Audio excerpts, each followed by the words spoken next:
This is the darkest time in our nation's history.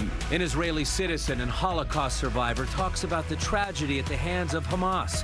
Tonight, we're at a vigil as the local Jewish community comes to grips and stands ready to fight. Temperatures will take another dip tonight, but then recover. I'll let you know how quickly we get to 80. Former Cincinnati Councilmember P.G. Sittenfeld is handed a prison sentence. What happens from here? And a thrilling tennis tiebreaker as Cincinnati beats Charlotte. Today's huge announcement as the Western and Southern Open stays in Mason. This is WLWT News 5, leading the way with breaking news. There's no justification for terrorism. There's no excuse.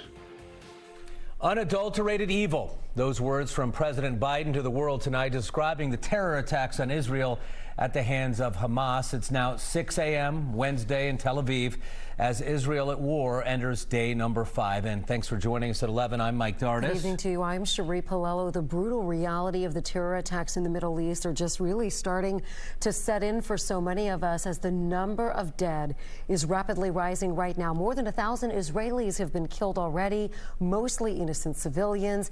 And at least 14 Americans are among those killed in this conflict so far. At least 830 people have also been killed in Gaza and the West Bank, and as many as 150 hostages taken from Israel and now held in Gaza, some of them Americans. And tonight, the White House saying at least 20 Americans are now unaccounted for in Israel. President Biden speaking from the White House late this afternoon, saying the U.S. is firm in its position. We stand with Israel. We stand with Israel. And we will make sure Israel has what it needs to take care of its citizens, defend itself, and respond to this attack. The president says the U.S. will make sure Israel has the assets it needs to protect its people against Hamas. In fact, tonight, a plane carrying the first supply of U.S. weapons landed in southern Israel. Now, standing together for peace, that's what a community is doing in Amberley Village tonight as the war continues in Israel. WLWT News 5's Rachel Hersheimer was there. She joins us now live with the impact that this is having on so many local people. Hi, Rachel.